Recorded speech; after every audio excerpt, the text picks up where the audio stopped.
Hello dear students, आज से हम स्टैटिस्टिक्स का चैप्टर नंबर 2 पढ़ना स्टार्ट करेंगे। अब आप सब अपना नोटबुक निकालेंगे और उसमें जो चीज़ जैसे जैसे मैं समझाता जाता हूँ वैसे वैसे आप लिखते जाएंगे। Let us start.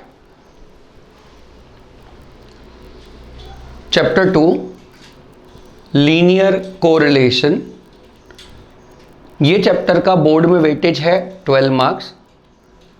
12th Gujarat board ये चैप्टर को 12 मार्क्स का वेटेज के साथ एग्जामिनेशन पेपर में कवर करता है।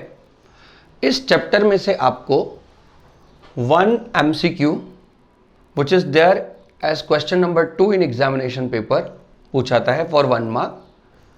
1 line answer which is question number 12 in board exam 1 mark के लिए पूछाता है। 1 2 मार्क सम क्वेश्चन नंबर 22 के नाम तरह से पूछाता है which is for 2 marks.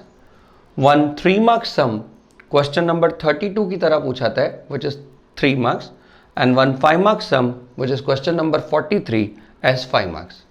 So total 5 marks, 3 marks, 2 marks, 1 and 1. So the total weightage is 12 marks.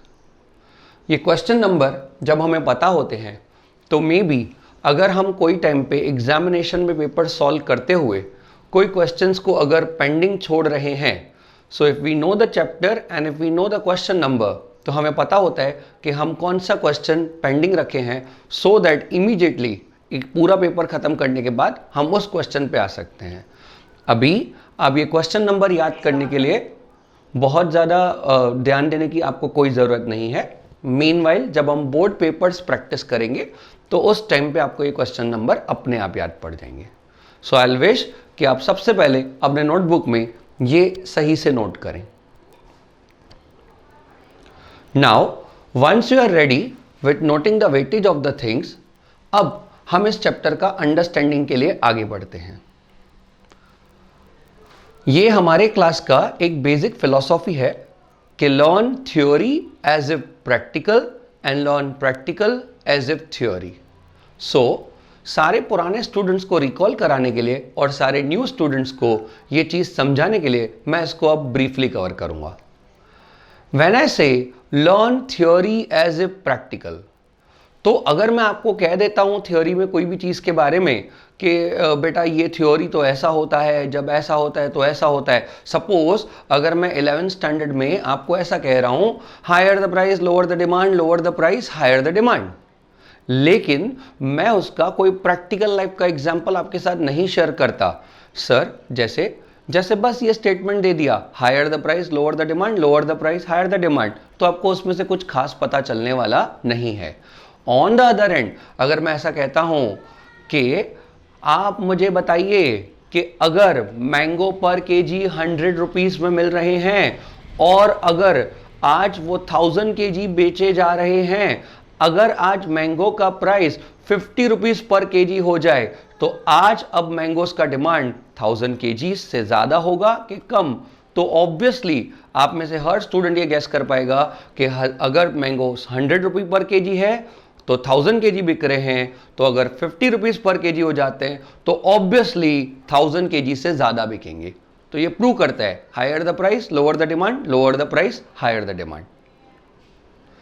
ये इस चीज को हम कहते हैं understanding theory with practical. Theory समझें लेकिन उसके साथ प्रैक्टिकल एग्जाम्पल कवर करें। On the other end when I say understand practical as the theory, तो अगर मैं आपको ऐसा बता दूं कि ये एक सम है, इसमें ये कॉलम ये कॉलम ये कॉलम ये कॉलम और ये कॉलम बनाते हैं और ये कॉलम बना के ये फॉर्मूला में वैल्यू सब्स्टिट्यूट करते हैं, तो बेटा मैं इसके लिए ऐसा कह सकता हूं आपने सिर्फ नंबर्स के साथ खेलना सीखा है। तो वो तो एक फर्स्ट स्टैंडर्ड का बच्चा जब 2 की टेबल कर रहा है तो वो भी वही कर रहा है। जब कोई एक 5th स्टैंडर्ड का बच्चा अगर कोई छोटा सा कैलकुलेशन सीख रहा है कि इंटरेस्ट कैसे काउंट करते हैं और उसको पता है इंटरेस्ट का एक फॉर्मूला होता है और उसने वो फॉर्मूला यूज़ करना सीख लिया, तो ठीक है, उसके लिए वो कुछ एक वैल्यू है कि 3 वैल्यू दिया रहेगा, मुझे वो सब्स्टिट्यूट करना है and my work is done. But अगर आपको पता है कि जो इंटरेस्ट का कॉन्सेप्ट मैं सीख रहा हूँ उसमें से जो मुझे आंसर आएगा, तो अगर मैं कभी फ्यूचर में किसी को पैसे देता हूँ कुछ एक फिक्स टाइम के लिए तो मुझे इतना इंटरेस्ट मिलेगा, या इंटरेस्ट क्यों लिया जाता है, क्यों दिया जाता है, उसका अगर आपको प्रिंसिपल्स पता होंगे तो आप उसको प्रैक्टिकली बिजनेस में अप्लाई कर पाएंगे। So I always say learn practical as if theory. तो आप जो प्रैक्टिकल कर रहे हो उसके पीछे का पहले थ्योरी समझो कि ऐसा क्यों है। तो we'll always start the chapter with theory first and then we'll proceed. So now एक बार आपने अगर ब्लूप्रिंट नोट कर दिया है कि लाइक इस चैप्टर में से कौन से क्वेश्चंस आने वाले हैं, सो अब हम इस चैप्टर का सबसे पहले कॉन्सेप्ट पे चलेंगे। हमने जो ये चैप्टर स्टार्ट किया है लीनियर कोरिलेशन, इसका यूनिवर्स चैप्टर, इसका बेसिक चैप्टर, इसका फंडामेंटल कॉन्सेप्ट कहते हैं कि ये बायवेरिएट एनालिसिस है। This is bivariate analysis. Bi मतलब टू, वेरिएट मतलब वेरिएबल, वेरिएबल मतलब कोई भी बात, कोई भी मैटर। जैसे अगर आप किसी का इनकम चेक कर रहे हैं तो वो वेरिएबल है, आप किसी का एक्सपेंस चेक कर रहे हैं तो वो वेरिएबल है, आप सब बच्चों की क्लास में एज पूछ रहे हैं तो वो वेरिएबल है। तो व्हेन आई से बायवेरिएट तो इसका मतलब है हम दो वेरिएबल एक साथ स्टडी करेंगे, two variables at the same time. So क्या दुनिया के अंदर के कोई भी दो वेरिएबल एक साथ स्टडी किए जा सकते हैं? से जैसे कोई बच्चा ऐसा बताता है कि मैंने एक स्टडी किया बायवेरिएट एनालिसिस, सर मैंने ऐसा स्टडी करने का कोशिश किया है कि जब जब बड़ौदा में, आई सेड जब जब बड़ौदा में गर्मी बढ़ती है तो उस टाइम पे कश्मीर में कितने एप्पल उगते हैं। तो आई अश्योर यू, अगर हम आप सबके साथ अभी क्लास में लाइव बैठे होते और किसी बच्चे ने ये एग्जाम्पल दिया होता तो सबने हंसने के अलावा कुछ और किया नहीं होता। सो ऑब्वियसली बड़ौदा में कितनी गर्मी हो रही है, उसका कश्मीर में कितने एप्पल ग्रो हो रहे हैं उसके साथ कोई रिलेशन नहीं। अच्छा, किसी एक हॉस्पिटल में हमने कितने डॉक्टर रखे हैं तो क्या उसके हिसाब से नंबर ऑफ पेशेंट चेंज होते हैं क्या? तो लेके हाँ सर, ऐसा उल्टा हो सकता है कि कितने सारे पेशेंट्स आ रहे हैं अकॉर्डिंगली हम शायद डॉक्टर्स को जॉब पे रख सकते हैं। बट समझो कि कोई हॉस्पिटल में 10 डॉक्टर है तो वहाँ पेशेंट्स ज़्यादा आएंगे, ऐसा उसका कोई गारंटी नहीं है। तो इस तरह के वेरिएबल्स में कोई रिलेशन नहीं होता। On the other hand when I said on the other hand when I से कि आप फर्टिलाइजर ज़्यादा यूज़ करोगे तो आपको प्रोडक्टिविटी ज़्यादा मिलेगा, ऑब्वियसली इसमें कोई डाउट नहीं है। The more the use of fertilizer is, the better the productivity is. तो ये जो मैं चीज आपको समझाया, इस चीज को कहते हैं cause and effect relationship. Cause का मतलब होता है reason and effect का मतलब होता है the impact. उस चीज पे उसका क्या असर हुआ। So let us understand the first theory concept. All of you ये ब्लूप्रिंट नोट करने के बाद जैसा मैंने बोर्ड पे नोट किया है exactly आप भी उसी तरीके से नोट करेंगे important terms. First important term is cause and effect relationship. What is cause and effect relationship?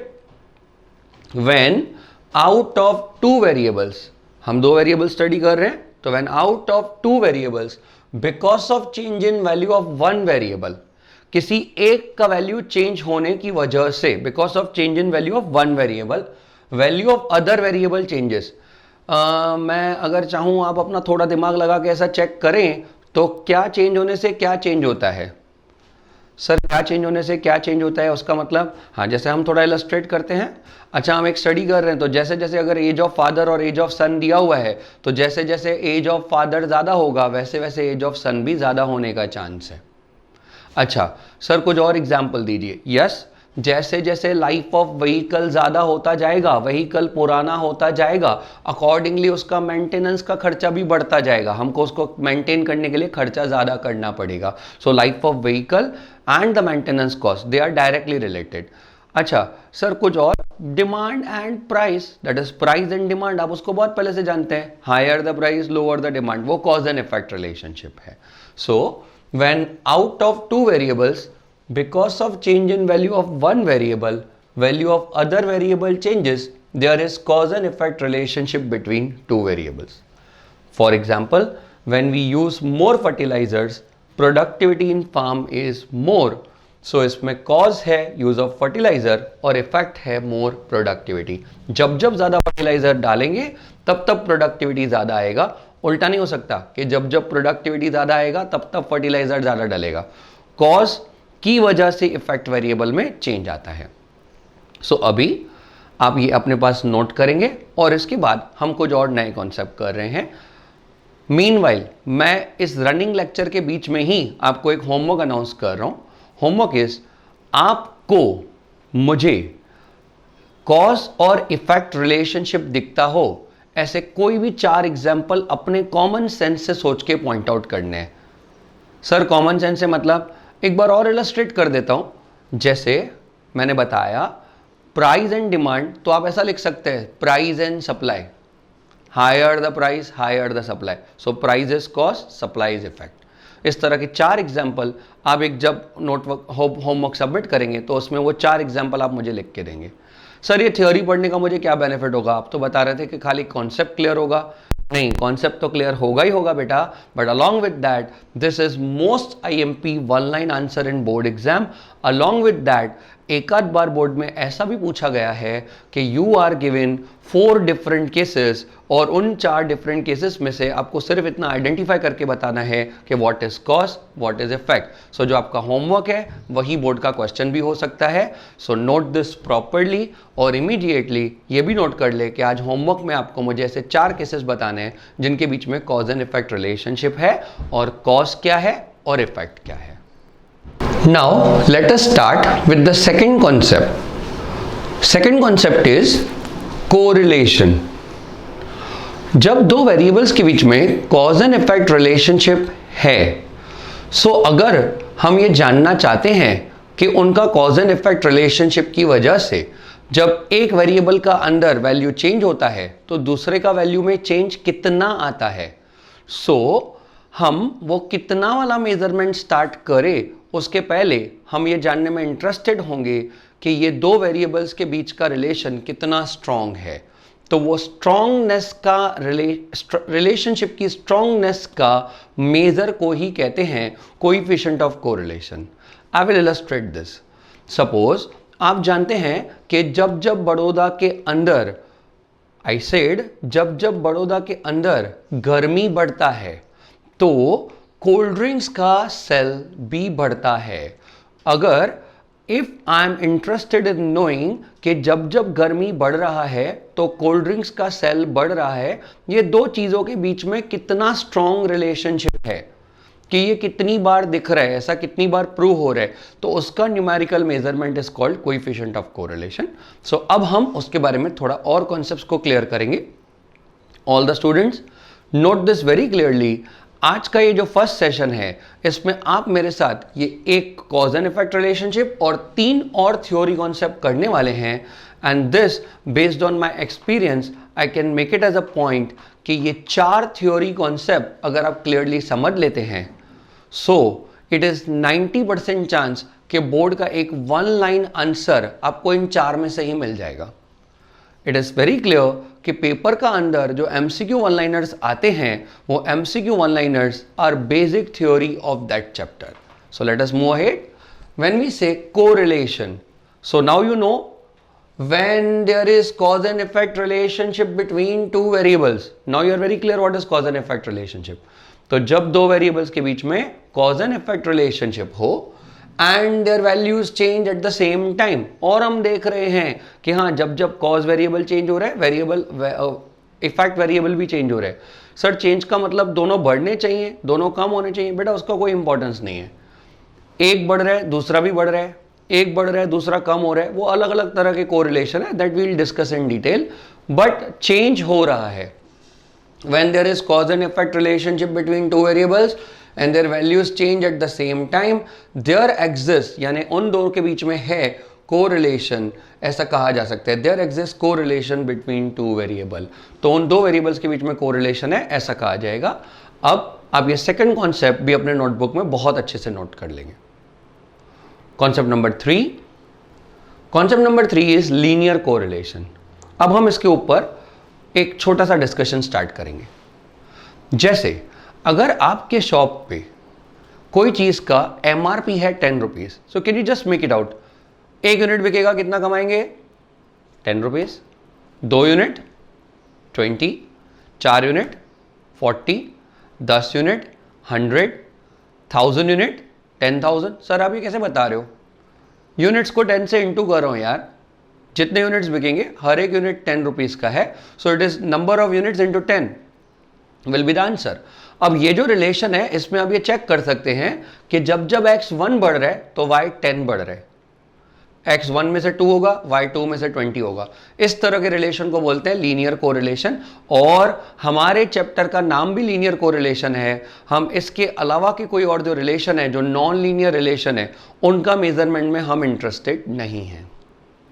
Fine, so linear correlation, it is linear correlation when correlation between two variables can be represented with the help of straight line on the graph। तो यानी जब x का value x axis पे, y का value y axis पे लिखें और उनका एक ग्राफ बनाए और वो एक स्ट्रेट लाइन बनता हो, may be upward rising, may be downward sloping, वो चलेगा, but if it's a straight line on a graph it is called linear correlation. तो यहाँ point to be noted is rate of change जो रहता है वो कांस्टेंट रहता है। रेट ऑफ चेंज कांस्टेंट रहता है, इसका मतलब जब x2 बढ़ रहा है तो y5 बढ़ रहा है, या x1 बढ़ रहा है तो y इतना बढ़ रहा है, वो हर बार रेट चेंज रहेगा, सेम रहेगा।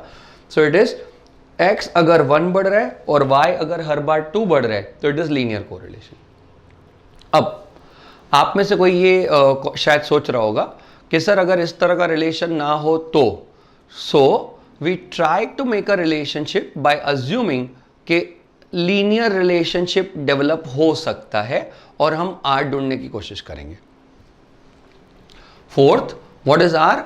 तो अब हम उस कॉन्सेप्ट पे आ जाते हैं, it is correlation coefficient, that is coefficient of correlation. बेटा कोएफिशिएंट वर्ड का मतलब होता है कोई भी एक ऐसा नंबर जो मेजरमेंट दिखाता हो। जैसे आपने लास्ट ईयर सीखा था कोएफिशिएंट ऑफ स्क्यूनेस, वो बताता है कि स्क्यूनेस कितना है। सो कोरिलेशन कोएफिशिएंट बताता है कि रिलेशनशिप कितना है। So it is the numerical measure showing strength of relation between two variables is called correlation coefficient. its value it is shown by r and its value is between -1 and 1, so r is between -1 and 1। अब हम इसके आगे अब practical discuss करना start करें उसके पहले आपको ये 4 कॉन्सेप्ट अच्छे से रिवाइज करने हैं। डियर स्टूडेंट्स, अब हम ये जान चुके हैं कि कोरिलेशन के बेसिक थ्योरी कॉन्सेप्ट्स क्या हैं। सो अब हम उसका न्यूमेरिकल मेजरमेंट के लिए आगे बढ़ेंगे। सो कोरिलेशन कोएफिशिएंट काउंट करने के लिए, कैलकुलेट करने के लिए we have 3 methods. Method number 1 is scatter diagram method. Scattered word का मतलब होता है डिस्पर्स, कोई चीज कितना डिस्ट्रीब्यूटेड है। तो इस मेथड में हम ग्राफ में सारे पॉइंट्स प्लॉट करके ये जानने का कोशिश करेंगे कि एग्जैक्टली किस तरह का ग्राफ बन रहा है, एंड बेस्ड ऑन दैट हम टाइप ऑफ कोरिलेशन कैसे करेंगे। Karl Pearson's method, it's a scientific method, इसका अंदर अलग अलग फॉर्मूला सीखेंगे, and same is with rank correlation method, इसमें भी हम आर ढूंढने का फॉर्मूला ढूंढेंगे, सीखेंगे। यस, सो अब हम स्कैटर डायग्राम मेथड की तरफ आगे बढ़ रहे हैं। सो आज जो मैंने चीज़ें आपको लिखने के लिए बोली है या जो मैंने बोर्ड पे लिखे हैं वो सब चीज़ें आपको भी अपनी नोटबुक में लिख के रखनी है। I will make a point here, जो स्टूडेंट का नोटबुक जितना अच्छे से बना हुआ होता है तो हमको कई बार ऐसा लगता है कि ये चीज़ तो मैं याद रख लूँगा या this I can memorise, but ultimately कुछ टाइम के बाद जब हम उस चीज़ को रिकॉल करने की कोशिश करते हैं तो वो चीज़ हमें याद नहीं आता। If that thing is there with us in the form of written notes, तो रिटन नोट्स कभी भी गुम होने वाले नहीं हैं अगर उनको हम संभाल के रखते हैं। तो जब भी हम वो कॉन्सेप्ट रिवाइज करेंगे we will exactly try to remember, हमें याद आ जाएगा कि हमको सर ने क्या चीज़ कैसे सिखाया था। यस, सो ये सब लिखना है आपको, मैथड्स पहले लिख दिए, then you note scatter diagram method. अब स्कैटर डायग्राम मेथड क्या है? So in this method we draw graph for given values and based on graph we can know type of correlation. Sir आपने जब लिखा है we can know type of correlation तो मैं इसका क्या मतलब समझूं? All of you, graph draw करने से हमें सिर्फ ये पता चल सकता है कि ग्राफ में लाइन अपवर्ड राइजिंग है, डाउनवर्ड फॉलिंग है या कैसा है, तो हम ये टाइप ऑफ कोरिलेशन बता सकते हैं, वो मैं अभी आपको सिखा रहा हूं, बट हम ये नहीं बता सकते कि रिलेशनशिप का एग्जैक्ट नंबर वैल्यू क्या है। तो इस मेथड का demerit is value of correlation can not be found in number. So sir ये थ्योरी सीख के अभी मुझे क्या मिलेगा? Again you are at the benefit of 2 marks. 2 marks में अगर पेपर में थ्योरी पूछा जाता है, सो वो थ्योरी क्वेश्चन में ये क्वेश्चन होने का बहुत अच्छा चांस होता है कि right a short note on scatter diagram method. Sir मैं उसमें क्या लिखूंगा?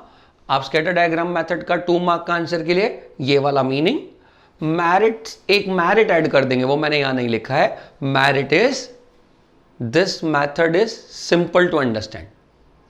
और डीमेरिट तो आपके पास ऑलरेडी है कि भले सिंपल टू अंडरस्टैंड हो बट एग्जैक्ट आंसर मिलता नहीं है। समझिए अगर ये 1 मार्क में तो आप इतना ही लिखिएगा, और अगर 2 मार्क्स में तो इतना लिखने के बाद अब जो मैं ग्राफ सिखा रहा हूं वो उसमें ड्रॉ कर देंगे, तो it will become a 2 mark answer. So now let us understand, अगर हम x के वैल्यूज को, मैंने लिखा है scatter diagram, different types of graphs, ये सब हमको नोटबुक में लिखना है। ये मैं फिर से रिपीट कर रहा हूं, हम ये ग्राफ्स अपने पास ड्रॉ करके रखेंगे। इन ग्राफ्स की मदद से जब हम गिवन क्वेश्चन के लिए ग्राफ ड्रॉ करेंगे तो वी कैन गेस कि कोरिलेशन किस टाइप का है। सपोज ग्राफ कुछ इस तरह का बन रहा है। So any guesses? यस, मैं बता सकता हूं। When x is increasing y is also increasing. When x is increasing, y is also increasing. x का वैल्यू बढ़ रहा है, y का वैल्यू भी बढ़ रहा है, दोनों साथ में बढ़ रहे हैं। अच्छा, when x is decreasing, y is decreasing. आप देख रहे हैं ग्राफ अपवर्ड राइजिंग है। इस तरह का कोरिलेशन को कहते हैं positive correlation.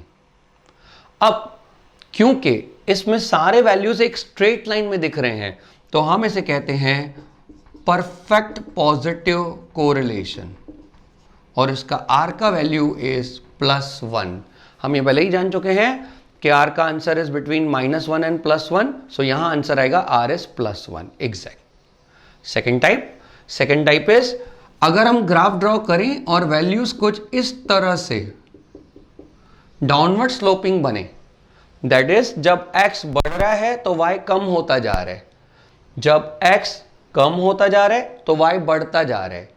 Negative sloping, that is downward sloping graph बन रहा है, तो इसे कहते हैं परफेक्ट नेगेटिव,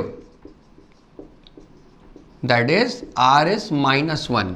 ये मैं आपके नॉलेज के लिए लिख सकता हूं, x is increasing, y is increasing, x is increasing, y is increasing, और x is decreasing, so y is also decreasing. So the case 2 is x is decreasing, y is also decreasing.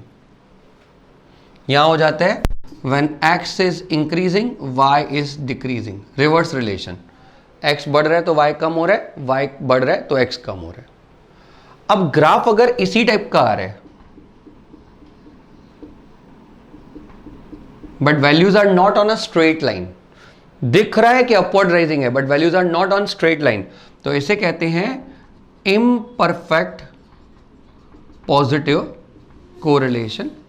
क्योंकि values ऊपर जा रहे हैं, वो पता चल रहा है कब ऊपर जा रहे हैं, तो इट इज पॉजिटिव, लेकिन एक स्ट्रेट लाइन नहीं है, तो it is imperfect positive. Here r is between 0 to 1, वो कोई भी वैल्यू आ सकता है बिटवीन 0 and 1, एग्जैक्ट 1 नहीं आएगा क्योंकि परफेक्ट नहीं है, और 0 से ज्यादा आएगा क्योंकि पॉजिटिव है, तो 0 to 1। इसका रिवर्स, जब ग्राफ को जिस तरह का बन रहा है तो यू कैन अंडरस्टैंड कि values are downward sloping, values नीचे जा रहे हैं, ग्राफ ऐसे नीचे जा रहा है, तो नेगेटिव तो है बट स्ट्रेट लाइन नहीं है, तो it is imperfect negative. So I will call it imperfect negative. Here answer of r is between -1 to 0, answer of r is between -1 to 0। और समझिए कि अगर जब हम ग्राफ ड्रॉ करते हैं और हमें कोई एग्जैक्ट आइडिया ही नहीं आ रहा है कि ग्राफ कैसा बना है, अपवर्ड राइजिंग कि डाउनवर्ड स्लोपिंग, कुछ पॉइंट क्लियर नहीं हो रहा है, so it is called lack of linear correlation. So अब कोई भी स्टूडेंट ये जानना चाहेगा कि सर ये मुझे आपने जो सिखाया इसका मुझे क्या बेनिफिट। सो नाउ अगर हम ये थ्योरी के साथ साथ ये ग्राफ्स का टाइप समझ चुके हैं। So we are at the cash benefit of 2 marks theory question. हमको डिफरेंट टाइप ऑफ ग्राफ्स पता चल गए। अब मैं आपको का एक सम कराऊंगा जिसमें से मैं आपको एक ग्राफ ड्रॉ करना सिखाऊंगा। आपको इस क्वेश्चन में सिर्फ एक ग्राफ ड्रॉ करना है और उसका नीचे लिखना है कि टाइप ऑफ कोरिलेशन क्या है। सो इस तरह का क्वेश्चन बोर्ड में कई बार एज अ 2 मार्क्स सम पूछाता है, जिसमें सिर्फ एक ग्राफ ड्रॉ करने से सीधे 2 मार्क्स हमारे हो जाते हैं। Now let us start with the practical example of scatter diagram method. आप अपने पैम्पलेट का जो पीडीएफ आपके पास डाउनलोडेड है उसमें से पेज नंबर 2.22 निकालेंगे, and on page number 2.2 we have sum number 61 to 67 as sums of scatter diagram method. So आज हम अभी sum number 61 solve कर रहे हैं and your homework for the day will be sum number 62 to 67. sum number 61 के लिए आपको अपनी नोटबुक में क्वेश्चन को नोट करने का कोई ज़रूरत नहीं है, क्वेश्चन अपने पास पैम्पलेट में है। In order to explain you clearly मैंने क्वेश्चन यहाँ नोट किया है। Question says the information regarding taxable income and the tax to be paid is given below. All of you, when I say information about taxable income and tax to be paid on that is given to you. अब graph draw करने के लिए जरूरी नहीं है, but मैं आपसे पूछना चाहता हूं कौन सी चीज पे क्या डिपेंड कर रहा होगा। सो ऑब्वियसली आप सही गेस कर रहे हो, टैक्सेबल इनकम जितना ज्यादा तो उस पर टैक्स उतना ज्यादा, और टैक्सेबल इनकम जितना कम तो उस पर टैक्स उतना कम। सो ये x यानी कॉज वेरिएबल होगा टैक्सेबल इनकम एंड उसका इफेक्ट आएगा इनकम टैक्स। सो मैं ये भी गेस कर पा रहा हूं, higher the taxable income higher will be the tax, lower the taxable income lower will be the tax. तो यहां कुछ ऐसा दिख रहा है कि पॉजिटिव रिलेशनशिप दिखना चाहिए। तो will see that bye drawing the graph. अब हमें जो चीजों के बीच का रिलेशनशिप आइडेंटिफाई करना होगा, उन 2 वेरिएबल्स के अलावा का सब चीज हमारे लिए कोई काम का नहीं है। जैसे मैं आपको बताऊं, मैं अगर स्कूल में सीरियल नंबर वाइज स्टूडेंट्स की मार्क्स लिख के रखे हैं कि लाइक अकाउंट्स में इतना, स्टेट्स में इतना, इको में इतना, ओसी में इतना, एवरेज निकालने के लिए सीरियल नंबर काम का नहीं होता, सीरियल नंबर को इग्नोर करते हैं। सो सेम वे यहां जब हमें दिया हुआ है पर्सन नंबर 1 2 3 4 5, तो अब उसमें से हमारे कुछ महान स्टूडेंट एक्स एक्सिस पे लिखेंगे पर्सन 1 2 3 4 5, तो वो ग्राफ में नहीं आएगा यार। इतना तो हमको समझ पड़ना चाहिए कि person is not to be put on the graph, उसका कोई यूज नहीं है, this column is of no use. X axis पे आएगा टैक्सेबल इनकम और वाई एक्सिस पे आएगा इनकम टैक्स, और वैसे भी ये दिया भी हुआ है एक्स एंड वाई। सो आगे लिखा है draw a scatter diagram and from information and discuss about the correlation. So answer को जिस तरह से सप्लीमेंट्री में नोट होता है, जो आपको 2 में से 2 मार्क्स दिलवाएगा, here X is taxable income, Y is income tax, scatter diagram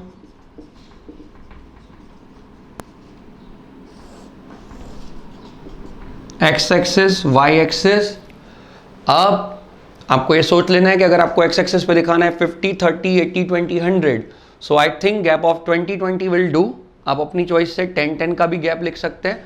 अब कोई क्वेश्चन मुझे कोई स्टूडेंट ऐसा पूछ सकता है कि सर ये ग्राफ ड्रॉ करने के लिए ग्राफ पेपर मिलेगा? नहीं मिलेगा, this is a rough graph for estimation. हमें सप्लीमेंट्री का बीच में ही ये ग्राफ ड्रॉ करना रहेगा। सो it is 20 40 60 80 100। So I say on x-axis 1 centimeter is 20, y का वैल्यूज है 10 6 16 4 20। सो अगर हम यहाँ 4 4 का गैप ले लें, 2 2 का गैप ले लें, it is totally our choice, हम अपनी इच्छा से कुछ भी ले सकते हैं। So like 4 8 12 16 20 if I put it that way. So on y axis 1 centimeter is 4। अब हम इसका ग्राफ ड्रॉ कर लेते हैं for 50। So between 40 to 60 is 50. The answer is 10. So which is between 8 to 12. So like it is 50 10. 36. So 30 is between 20 to 40. 6 is between 4 to 8. Sir ये मुझे between का नहीं समझ पड़ता है, कोई इशू नहीं, आप 10 20 30 40 50 60 70 80 90 100 ऐसे लिख दो। यहाँ 2 4 6 8 10 12 14 16 18 20 ऐसे लिख दो, ग्राफ थोड़ा बड़ा बनेगा बट आपको क्लियरली पता चलेगा. Else this is also comfortable. Then 80 16, so this is now clear. 80 16, point it properly. 80 16, 20 and 4, so 20 and 4, 120, so 120. if I am not wrong, ये सारे पॉइंट्स एक ही लाइन पे आ रहे हैं. इस तरह का रिलेशनशिप को अब आप खुद भी गैस कर सकते हो और मैं भी बता रहा हूं. हमने आज अभी इसी वक्त हमने 5 ग्राफ देखे थे, उनमें से ये बिल्कुल फर्स्ट ग्राफ से मैच हो रहा है. सो इट इज, इसका नीचे हमें सिर्फ इतना लिखना रहेगा, perfect positive correlation. So as soon as we note what is X what is Y, graph draw कर दिया और हमने ग्राफ का टाइप बता दिया, so our sum is over. we'll get 2 marks of this. once now you are clear with this, आप अपने notebook में 61st का सॉल्यूशन खत्म करेंगे. उसके बाद एज अ होमवर्क आप हमें 62 to 67 सबमिट करेंगे. All of you, accounts and states दोनों सब्जेक्ट के लिए आपको कोई सेपरेट होमवर्क नोटबुक नहीं बनाना है. हमने जो नोटबुक में आपको अभी लिखाना स्टार्ट किया है, I want one perfect notebook of statistics, वो नोटबुक में आप मेरे थियोरी भी लिखेंगे, उसके बाद जैसे मैं सम्स करवा रहा हूँ वो भी करेंगे. जो सम्स एज अ होमवर्क आपको दिए जाएंगे आप उसमें ही वो कंटिन्यू करेंगे होमवर्क, जो क्योंकि क्लास वर्क वाला पोर्शन होमवर्क है. If we need separate homework notebook I will inform you, else वो उसमें ही लिखना है. एंड आपको जिस तरह का प्रोसीजर होमवर्क सबमिट करने के लिए बताया है वो फॉलो करके आपको होमवर्क सबमिट करना है. कल यानी हमारे पढ़ाई के सेकंड क्लास में हम new method that is Karl Pearson method start करेंगे. तब तक के लिए ये मेथड को अच्छे से प्रैक्टिस करें और 2 मार्क्स के ऑब्जेक्टिव को अपने पॉकेट में लें. Thank you, see you.